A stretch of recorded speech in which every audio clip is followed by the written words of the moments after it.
Independence Day was released in theaters on July 3, 1996. By the year 2025, 29 years had passed since the world first watched the iconic destruction of the White House on the big screen. In 1996, the world was a different place, defined by the early days of the public internet and a sense of global optimism. People communicated through landline telephones and pagers, while the concept of a computer virus was still a relatively new idea to the general public.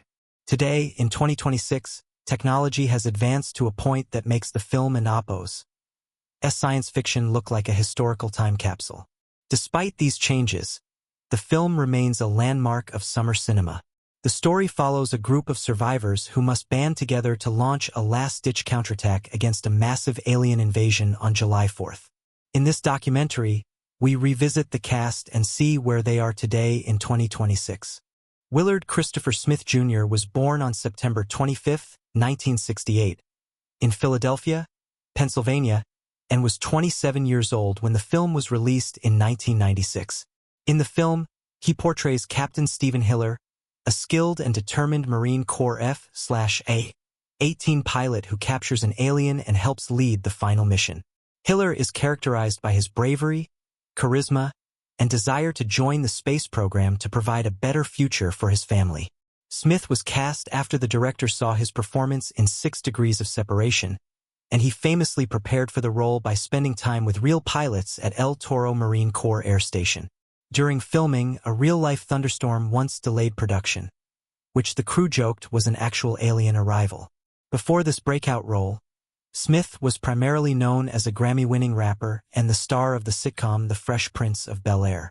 Independence Day transformed him into a global movie star, leading to a long string of blockbuster hits including Men in Black and I Am Legend. He later received Academy Award nominations for Ali and The Pursuit of Happiness, eventually winning Best Actor for King Richard in 2022. Despite some public controversy in recent years, he remains one of the most recognizable figures in entertainment history. As of 2026, he is 57 years old and continues to produce and star in high-profile film projects. His role as Stephen Hiller still matters today because it established the modern blueprint for the charismatic summer blockbuster hero. Jeffrey Lynn Goldblum was born on October 22, 1952, in Pittsburgh, Pennsylvania, and was 43 years old during the summer of 1996.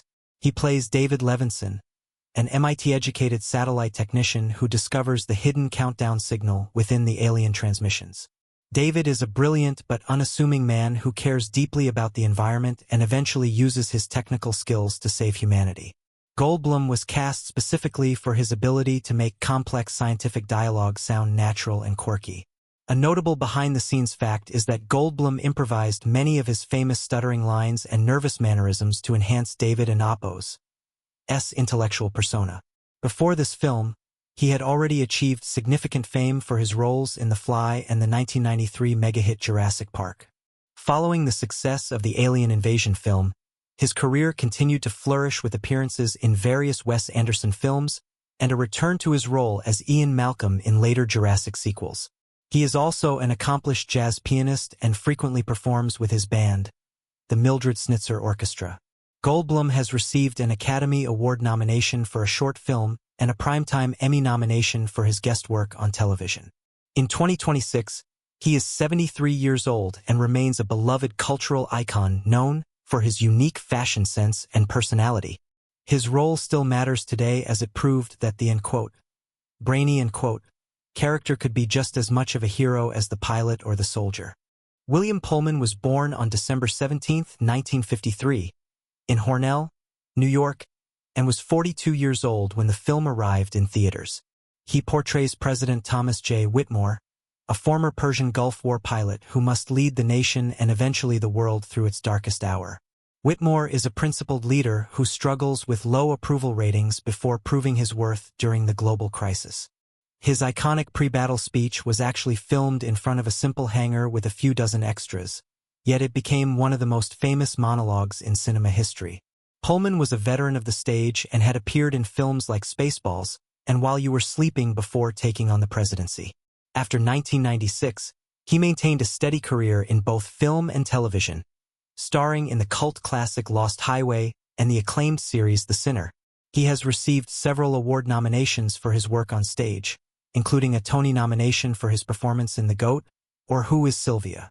Personally, he is known for his love of orcharding and maintains a large fruit farm in Montana. Today, at age 72, he continues to act in both independent films and major television productions. His role still matters today because his portrayal of a unifying leader remains a standard for fictional presidents in times of crisis.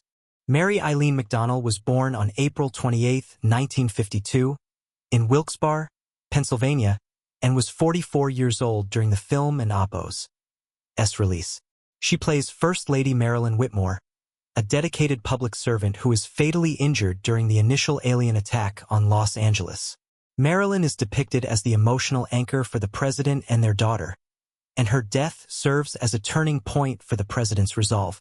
McDonnell was already a highly respected actress before the film, having earned Academy Award nominations for her roles in Dances with Wolves and Passion Fish. Her casting brought a level of gravitas to the film and Oppo's supporting cast, ensuring the emotional stakes felt grounded despite the sci-fi premise. After the film, she moved on to iconic roles in television, most notably playing President Laura Roslin in the reimagined Battlestar Galactica and Captain Sharon Rader in The Closer and Major Crimes. She has continued to receive critical acclaim, including Emmy nominations for her television work and a recent role in The Fall of the House of Usher. In 2026, she is 73 years old and remains active in the industry with several upcoming projects. Her role still matters today because it provided the film with its most grounded and human tragedy, reminding audiences of the personal costs of the invasion. Judd Hirsch was born on March 15, 1935, in the Bronx, New York, and was 61 years old when he played the role of Julius Levinson. Julius is David's father, a retired man who provides comedic relief and grounded wisdom, eventually inspiring the idea for the computer virus that takes down the alien shields. He is a protective and traditional father who often clashes with his son but ultimately supports him during the mission. Hirsch was a legendary figure in television before joining the cast, having won 2 Emmy Awards for his lead role in the classic sitcom Taxi. An interesting fact from the set is that Hirsch and Jeff Goldblum developed such a natural rapport that many of their bickering scenes were expanded during filming. Following 1996, Hirsch continued to work extensively in film and television, appearing in A Beautiful Mind and the long-running series Num 3RS. He received his second Academy Award nomination decades after his first, for his supporting role in the 2022 film The Fabelmans. He has remained a constant presence on the New York stage and in various guest roles on popular television shows. As of 2026, he has reached the age of 90 and is celebrated as one of the hardest-working character actors in Hollywood. His role still matters today because he represents the heart of the everyman and perspective in the face of extraordinary events. Randy Bruce Quaid was born on October 1, 1950, in Houston, Texas, and was 45 years old when he portrayed Russell Cass. Russell is a veteran pilot and crop duster who claims to have been abducted by aliens years prior, a claim that makes him a local laughingstock until the invasion proves him right. He is a flawed character seeking redemption, eventually sacrificing himself in a kamikaze run to destroy an alien destroyer. Quaid was cast for his ability to balance eccentricity with genuine pathos, having already been an Academy Award nominee for The Last Detail. A behind-the-scenes fact is that the scene where he flies into the alien ship was one of the most complex miniature and pyrotechnic effects shots produced for the movie. Before the film, he was well known for his role as Cousin Eddie in the National Lampoon's Vacation series and for his work on Saturday Night Live. His career after the 1990s was marked by several notable roles, including Brokeback Mountain, but was later overshadowed by significant legal and personal struggles that led him to move to Canada for several years. He eventually returned to the United States and has lived a relatively quiet life in Vermont in recent years. Today, at age 75, he remains a figure of interest for his contributions to 80s and 90s cinema. His role still matters today because Russell's ultimate sacrifice remains one of the film's most memorable and triumphant moments. Robert Loggia was born on January 3, 1930, in New York City and was 66 years old when he appeared as General William Gray. General Gray is the commander of the U.S. Space Command and acts as the president's primary military advisor throughout the crisis. He is a tough, no-nonsense military leader who maintains order and strategy as the world's conventional forces are decimated. Loggia was a prolific character actor known for his gritty roles in films like Scarface and Prizzi's Honor, and he had received an Academy Award nomination for Jagged Edge. During the production of Independence Day, he was known for his professional demeanor and for helping the younger cast members stay focused during the long, effects-heavy shoots. His career continued with notable roles in Lost Highway and a memorable guest appearance on The Sopranos, which earned him an Emmy nomination. He remained active in the industry until his health began to decline in the early 2010s. Sadly, Robert Loggia passed away on December 4, 2015, at the age of 85 due to complications from Alzheimer's disease. He is remembered as one of the great character actors of his generation, capable of playing both terrifying villains and stalwart heroes. His role still matters today because he provided the necessary authority and military weight that made the film and Oppo's global stakes feel authentic. Margaret Collin was born on May 26, 1958, in Brooklyn, New York, and was 38 years old when she took the role of Constance Spano. Constance is the White House communications director and the former wife of David Levinson, acting as the bridge between the scientific world and the political inner circle. She is portrayed as a highly capable and intelligent professional who eventually reconciles with David as they face the end of the world together. Collin was already a familiar face on television before the film, having starred in the soap opera As the World Turns and several short-lived series. During the filming of the desert scenes, the cast had to endure extreme heat, but Collin was often cited by the crew for keeping spirits high with her energy. After the film, she continued to work steadily, most famously portraying Eleanor Waldorf in the hit series Gossip Girl for several years. She has also appeared in various Broadway productions and had recurring roles on shows like Veep and Shades of Blue. In recent years, she has remained active in the New York acting community and in independent film projects. In 2026, she is 67 years old and continues to be a respected figure in the industry. Her role still matters today because she represented a strong, professional woman who was integral to the survival strategy of the film. Vivica A. Fox was born on July 30, 1964, in South Bend, Indiana, and was 31 years old when the film was released. She portrays Jasmine Dubrow, a single mother and exotic dancer, who survives the destruction of Los Angeles and reunites with Steven Hiller. Jasmine is a resilient and protective mother who proves her strength by rescuing other survivors, including the First Lady, amidst the ruins of the city. Fox was relatively unknown to film audiences at the time, having worked mostly on soap operas like Days of Our Lives and Generations. Her performance in Independence Day was her major breakthrough, leading to a starring role in Set It Off later that same year. She went on to have a successful career in films like Kill Bill, Volume 1 and Why Do Fools Fall in Love, as well as producing her own projects. She has remained a constant presence in Hollywood, appearing on reality television and in numerous television movies. In 2026, she is 61 years old and continues to be an active entrepreneur and actress. Her role still matters today because Jasmine represented the civilian perspective of the invasion, showing the bravery of ordinary people caught in the crossfire. James Robert Rebhorn was born on September 1, 1948, in Philadelphia, Pennsylvania, and was 47 years old when he played Albert Nimziki. Nimziki is the Secretary of Defense and a former CIA director who is portrayed as a secretive and somewhat antagonistic figure who initially hides the existence of Area 51 from the president.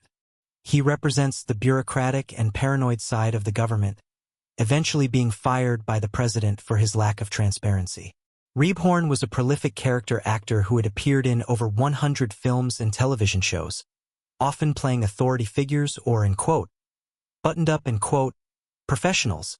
Before this film, he was well known for his roles in Scent of a Woman and My Cousin Vinny.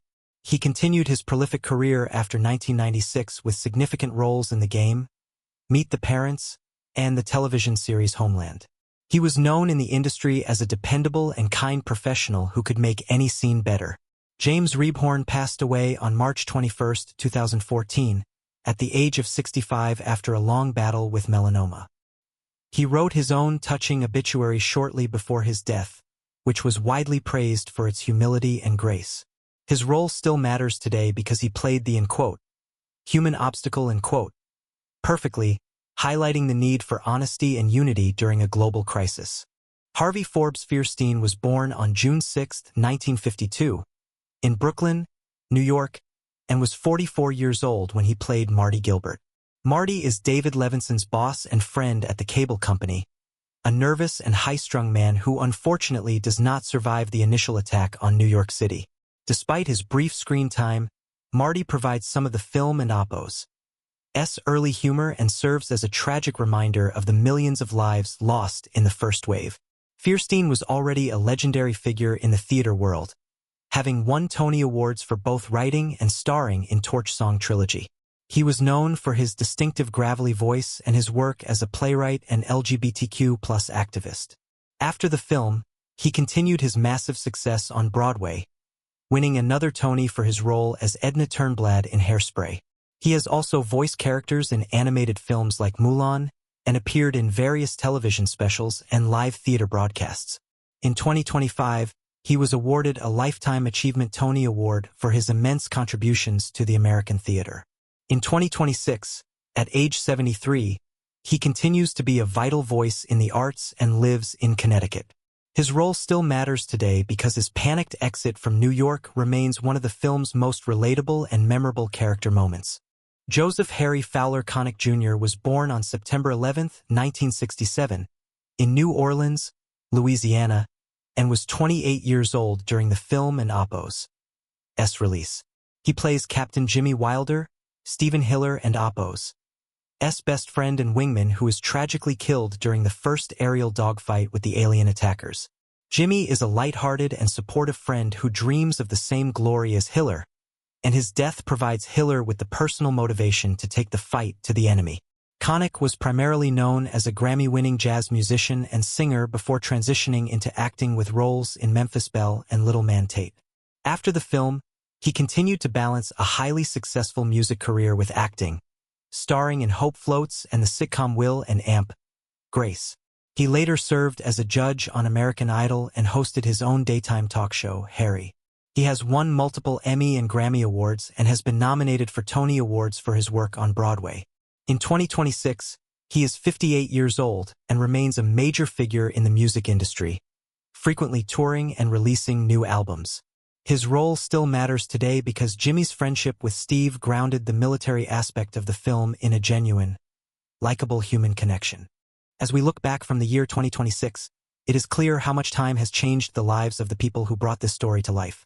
Over the past 3 decades, we have seen these actors transition from rising stars to industry legends and respected veterans. Their long-term journeys reflect the natural passage of time, marked by career triumphs, personal growth, and the quiet dignity of aging. We also pause to remember the cast members who are no longer with us, acknowledging their vital contributions to this cinematic milestone. Their performances remain preserved in time, continuing to entertain new generations of viewers. Independence Day remains relevant today because it captured a specific moment of global unity that continues to resonate. The cast remains in our collective memory because they gave human faces to an extraordinary spectacle, making us care about the people as much as the action. We are grateful for the talent and dedication they brought to this project, creating a summer tradition that has endured for 30 years. Thank you for joining us on this look back at where they are now in 2026.